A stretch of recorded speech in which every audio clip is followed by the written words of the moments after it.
조갑제 TV 시청자 여러분 안녕하십니까? 2021년 7월 9일 저녁 7시입니다. 기분 좋은 통계 하나를 공개를 해 드리겠습니다. IMF에서 최근에 집계한 작년 GDP 통계입니다. 국가별 통계입니다.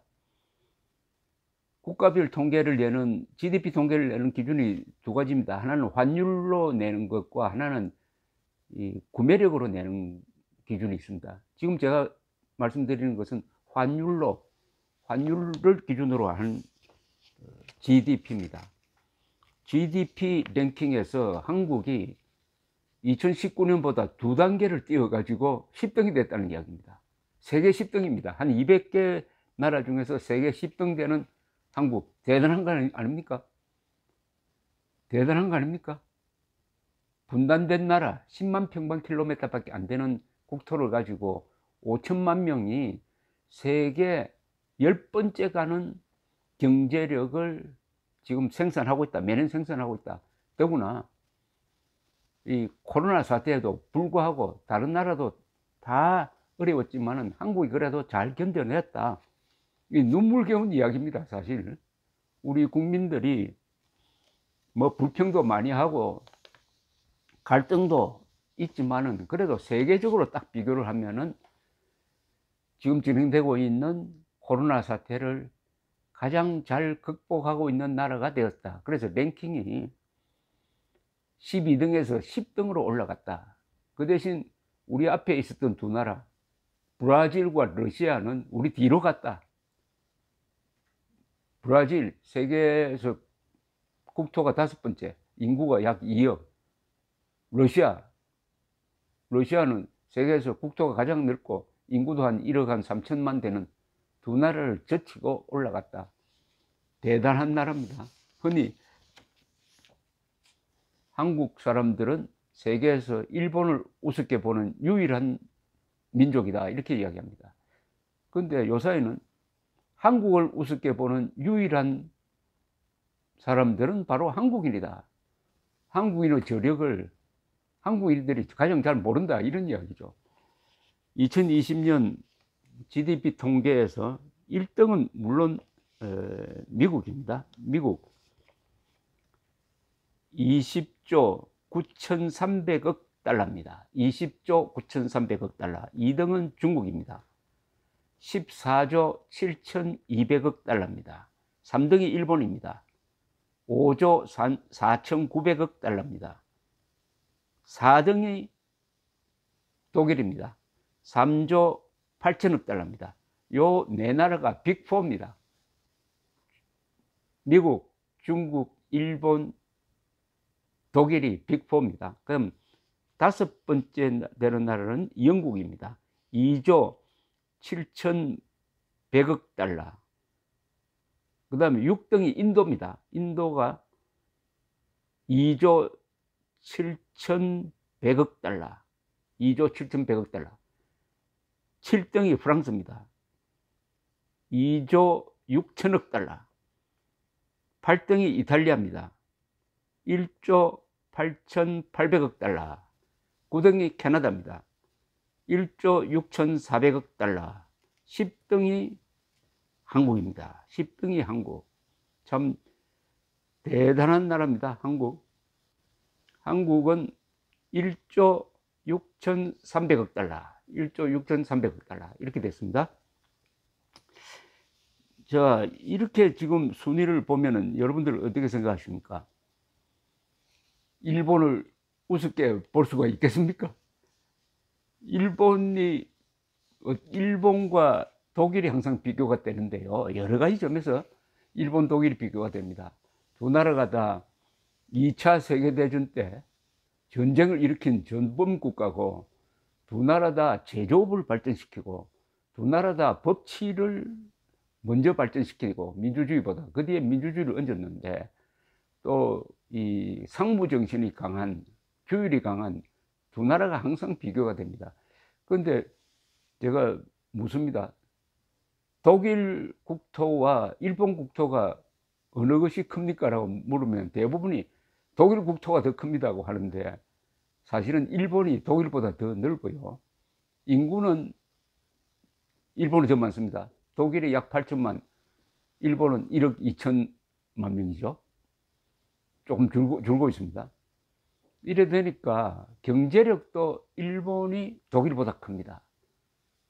일본이 독일보다 큰데 어느 정도 크냐 하면은 독일의 GDP와 한국의 GDP를 더하면은 그게 정확하게 일본 GDP와 같습니다. 어마어마하지 않습니까? 독일과 한국의 GDP를 합쳐야 일본과 같다 이겁니다. 그러니까 앞으로 일본 우습게 보지 맙시다. 한국도 물론 대단하죠. 그런데 이 IMF의 추계에 따르면은 앞으로 2026년까지, 앞으로 5년까지는 한국이 계속 10등을 할 거라는 겁니다. 한국이 10등을 유지할 거라는 겁니다. 그러면은 또 이런 기준을 하나 더 만들 수가 있습니다. 강대국이라고 할 때 우리가 경제 군사만 따져서 되겠습니까? 실제로 민주주의를 하는 나라라 해야죠. 법치와 민주주의가 살아있어야 그 나라가 진짜 강대국 아니겠습니까? 힘만 세다고 해가지고 강대국이겠습니까? 그래서 제가 기준을 하나 새로 만들어 보겠습니다. 민주주의를 하는 나라, 인구가 5천만 이상 되는 나라, 1인당 GDP가 3만 달러 이상 되는 나라가 몇 나라냐 하면은 7나라입니다. 그 7나라가 누구냐? 중국은 빠져야 됩니다. 인도도 빠져야 돼요. 그 기준에 들어가는 게 미국, 일본, 독일, 영국, 프랑스, 이탈리아, 한국입니다. 요 7나라가 진짜 G7입니다. 빅7입니다. 왜냐? 민주주의를 하니까요. 그리고 1인당 국민소득이 3만 달러 이상 되니까. 또 인구도 5천만이니까 큰 나라, 역시 큰 나라가 민주주의를 하고 법치를 지키고 경제를 발전시키는 게 작은 나라가 하는 것보다는 훨씬 더 어렵지 않겠습니까? 스위스나 네덜란드가 잘 나가긴 하지만은 인구가 우리보다 훨씬 더 적거든요. 우리는 분단 상황에서 이념 투쟁까지 해가면서 한때는 전쟁도 겪어가면서 여기까지 왔다는 것이 너무나 대단하다는 생각이 듭니다. G7, 진짜 G7. 그러니까 우리가 생각을 바꿔야 됩니다. 대한민국은 강대국입니다. 강소국 아니에요. 대한민국은 강대국이니까 이제 국민들이 강대국으로서의 자존심을 가져야 합니다. 자부심을 가져야 합니다. 7대 강대국에 맞는 그런 교양과 예의, 자존심, 대한민국 이런 걸 만들어낸 대한민국 역사, 특히 신라의 삼국통일에 의해서 최초의 민족 통일국가가 이루어지고 이승만이 주도한 건국에 의해서 최초의 국민국가 대한민국이 세워졌다. 우리 민족사에서 가장 자랑스러운 두 사건, 신라의 삼국통일과 대한민국 국민국가의 건설, 이것을 딱 깃발을 꽂고 정통성은, 대한민국의 민족사적 정통성은 삼국시대, 신라통일, 고려, 조선, 대한민국으로 이어진다. 발해는 우리 민족사의 지류에 해당하고 북한 노동당 정권은 우리 민족사의 이단이니까 반드시 잘라버리고 정리하고 자유통일로 나아가야 한다. 그렇다면 오늘 2021년 7월 9일 한반도에서 우리가 같은 한국어를 쓰면서 민주주의, 개인의 자유를 누리면서 살고 있는 게 기분 좋지 않습니까? 대단하지 않습니까? 여러분, 우리 민족사의 전성기를 우리가 지금 살고 있습니다. 첫째 전성기는 신라가 삼국통일한 이후에 한 300년 동안 한반도가 통일되고 강력한 정권이 들었으니까 중국, 일본, 신라가 다 불교와 유교라는 공통된 가치관 위에서 교류하면서 고대사의 황금기를 250년 동안 지냈습니다. 그것은 신라가 삼국통일한 덕분이었습니다. 그때가 제1차 전성기입니다. 그때 신라는 인류국가입니다. 이번에 다시 우리가 대한민국이 이승만, 박정희 두 위대한 지도자를 만나서 그 영도하에 만난을 극복하고 세계 10대 경제력을 만들어내었다. 여기에 맞는 역사관을 가지고 인물관을 가져야 됩니다. 그렇다면 이런 위대한 일을 하신 분들을 우리가 기억해야 되죠. 이승만, 박정희, 전두환, 노태우, 이 네 사람을 너무나 미워하는 사람들이 많은데 이 네 사람이 이룩한 공적이 김대중, 김영삼, 노무현, 문재인보다 못하겠습니까? 세계적으로는 이미 평가가 나와 있습니다. 이승만, 박정희는 20세기의 가장 위대한 지도자 10명 안에 들어가야 합니다.